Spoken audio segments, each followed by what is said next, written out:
नांदेडला संविधान अमृत महोत्सव कार्यक्रम या ठिकाणी संयोजक समितीने आयोजन केलेला आहे।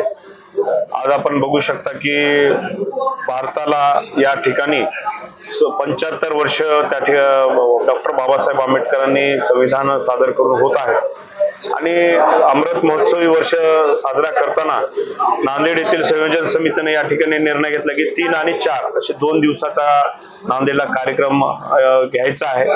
प्रमुख मान्यवर मंडळी बरीचशी त्याच्यामध्ये मार्गदर्शन करतील।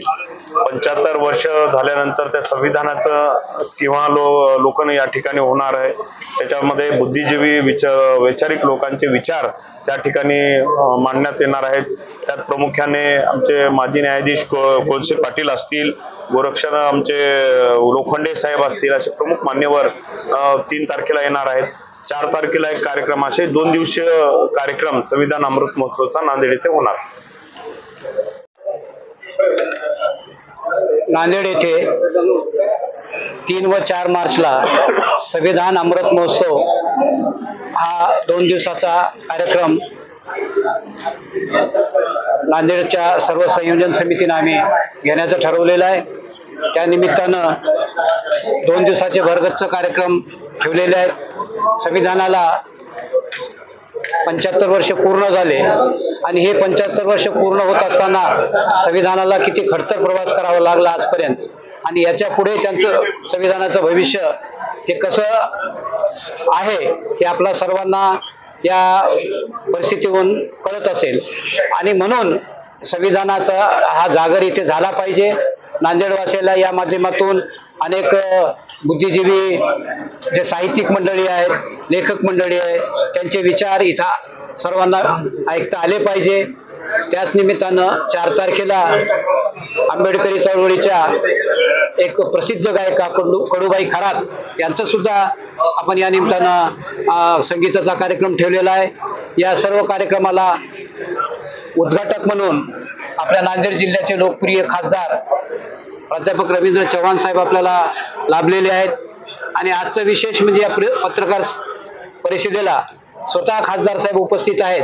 त्याच्यावरून आपण या कार्यक्रमाचं तुम्ही मूल्यांकन करू शकता, कारण हा कार्यक्रम एक चांगल्या दर्जेदार आणि चांगल्या वातावरणात आणि नांदेडच्या जनतेला खरंच संविधानाचं महत्त्व कळालं पाहिजे म्हणून स्वतः खासदार साहेब सुद्धा याच्यामध्ये वैयक्तिक लक्ष घालत आहेत, की आजच्या त्यांच्या उपस्थितीतून तुम्हाला कळत असेल।